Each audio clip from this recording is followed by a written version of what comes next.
This is KGW News at Sunrise. Coming up next here on Sunrise, we're talking about the heat. It's been the story all week.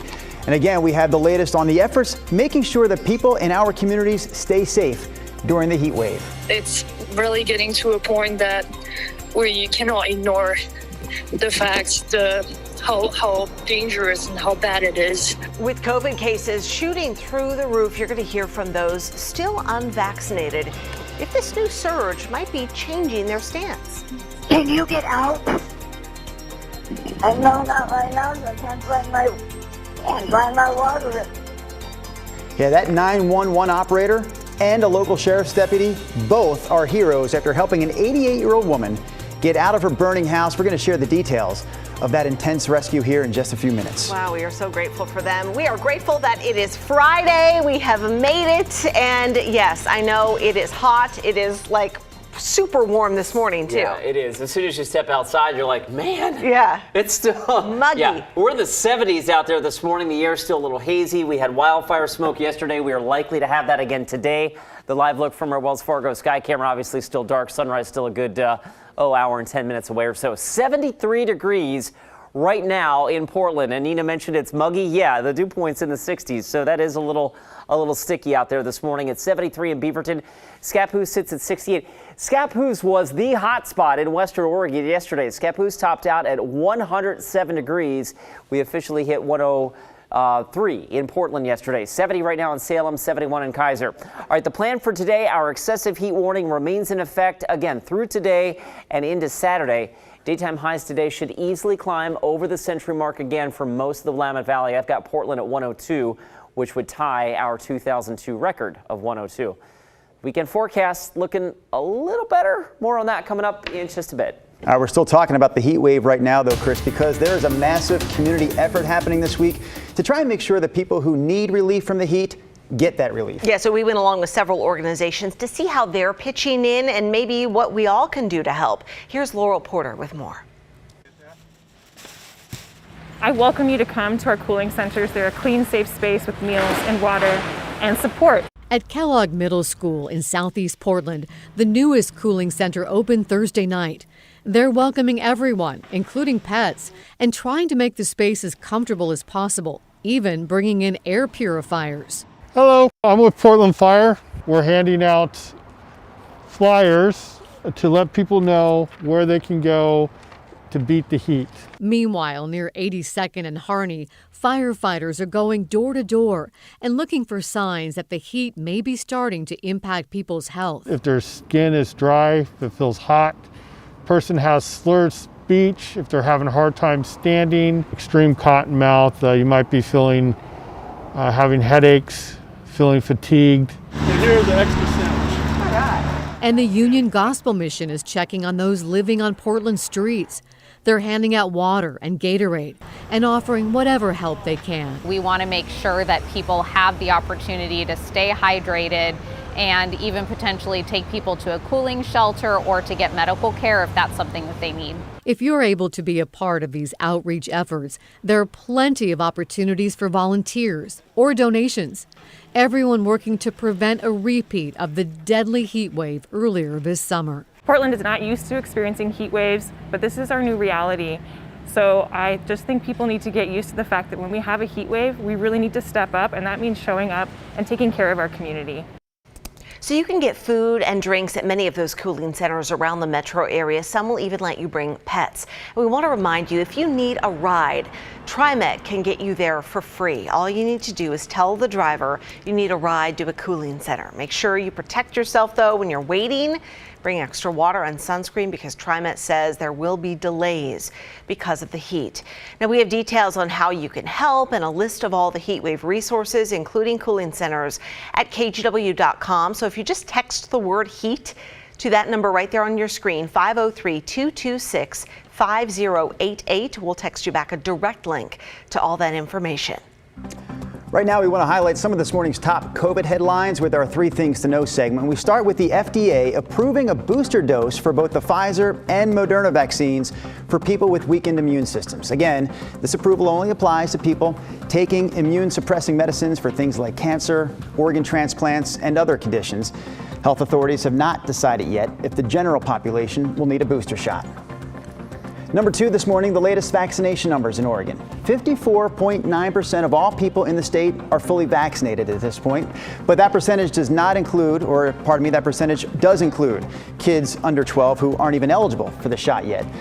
People we know are still getting the vaccine. The state is giving out about 5,500 doses a day on the average right now.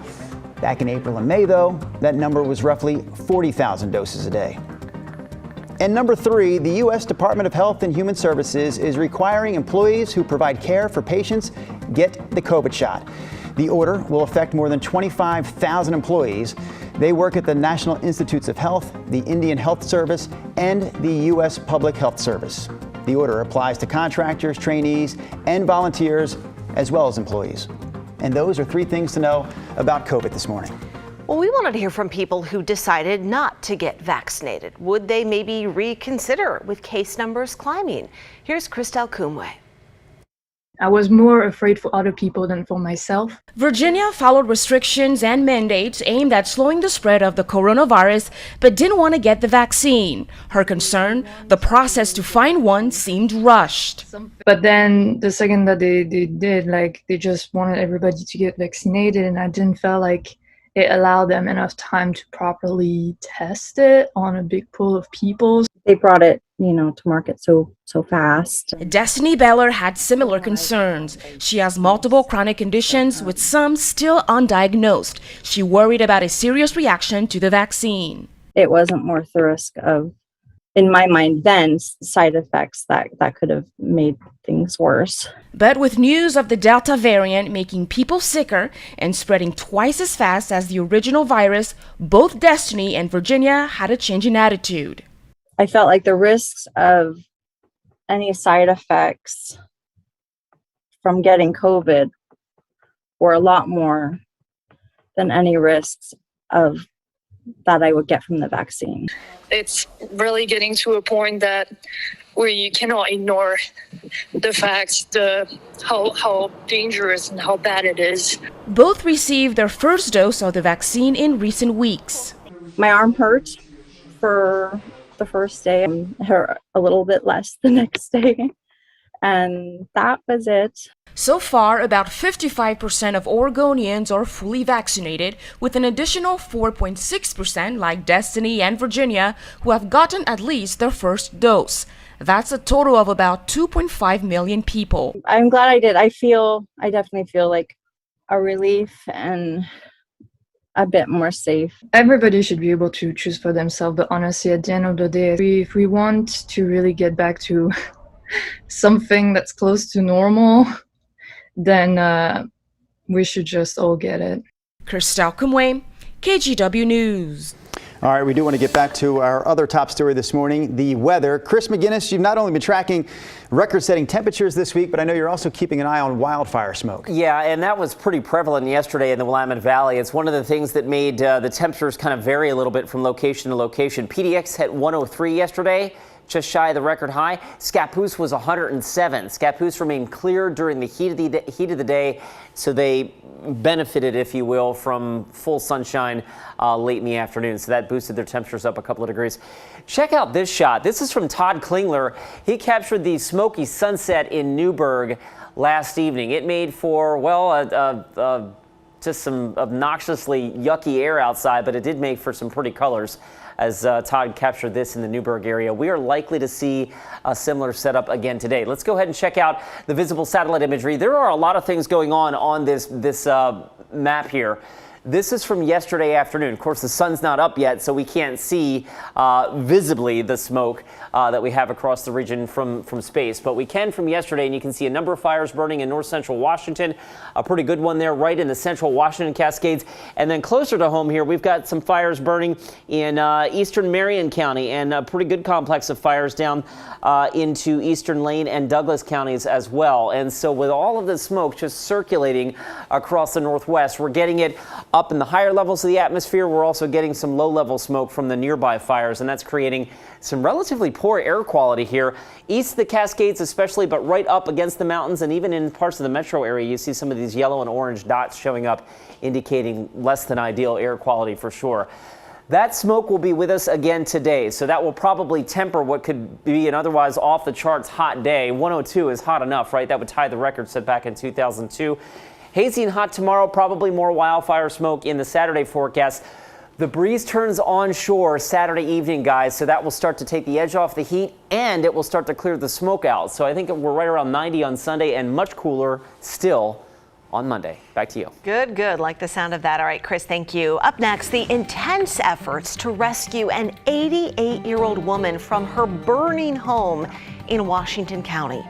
Then, should you get the COVID vaccine, maybe if you've already had COVID and you think you still have the antibodies? Our Verified team goes to the experts to get the facts.